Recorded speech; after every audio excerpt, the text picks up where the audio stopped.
The call came just after sunset. Her voice was small, trembling, threaded with fear. "Uncle, this bus feels scary." My niece, 7 years old, too innocent to invent dread. I told her to stay calm, that she'd be fine, that I'd see her soon. Hours later, the hospital lights stabbed my eyes. The bus had folded itself into metal and screams. They said she was lucky to be alive. I stood at her bedside, my chest caged with guilt, until I felt a presence behind me, my wife. Her voice cracked as she looked at my niece, body wrapped in tubes and bruises. "She wasn't supposed to be here," she whispered. The words weren't grief, they were confession. Something inside me went still. I replayed her words all night. She wasn't supposed to be here. Not "I can't believe this happened," not "poor child." Supposed, planned, designed. I turned to her in the dark of our bedroom. She pretended to sleep. The rise and fall of her breathing too even, too rehearsed. My mind split in two. One part begged for sanity, told me I was reading shadows into smoke. The other part, colder, remembered every moment I'd ignored. The late-night messages, her sudden disappearances, the way her smile faltered when my niece came around. I buried suspicion for years. Love can do that. It makes you blind, deaf, obedient. But betrayal sharpens the senses. And her voice, trembling in that hospital, had cut through me with surgical precision. I started quietly. No accusations, no sudden moves. Her phone left on the counter.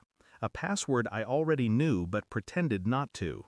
Messages deleted, but fragments remained.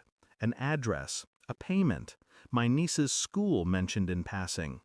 Too much to be coincidence. I watched her patterns. She left early for errands, returned late with excuses. Every story neatly folded, as if written before she spoke it. At night, I combed through financial records, tracing transfers through accounts that weren't ours.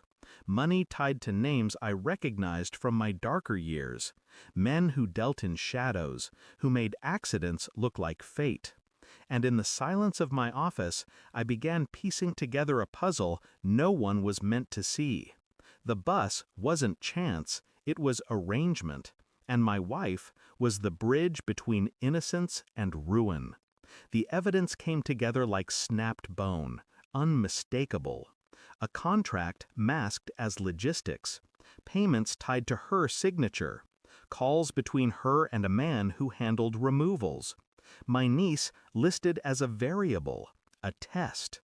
I laid it all out on the dining table, paper after paper, cold, clinical proof.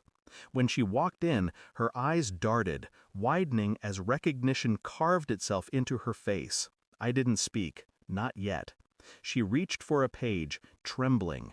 Where did you get this?" I finally looked up at her. My voice was calm, almost detached. "You said she wasn't supposed to be there." The color drained from her. Tears welled. Her mouth opened, closed. No words came. She knew she was caught, and she knew I wouldn't rage. I wouldn't break plates or scream. I was past that. I simply watched her unravel. Revenge doesn't always require blood. Sometimes it only requires silence. I slid the last document toward her, proof enough to bury her life, her name, her freedom. Her hands shook as she gripped it. "Please," she whispered, "I didn't mean—" I raised my hand, not to strike, to stop. "You don't speak," I said softly. Her shoulders collapsed. She looked smaller than I'd ever seen her, crushed under the weight of her own treachery. I didn't shout, I didn't threaten. I just gathered the papers back into a folder, stood, and walked toward the door. Behind me, I heard her sobs crack open, raw and desperate. I didn't turn around. The hospital was quieter that night. My niece slept peacefully, monitor steady, her tiny chest rising with fragile rhythm. I sat beside her, watching, breathing with her. No one else was in the room. No betrayers, no liars. just truth. And truth is colder than any blade. It doesn't scream, it doesn't burn, it simply is. I realized then I wasn't broken.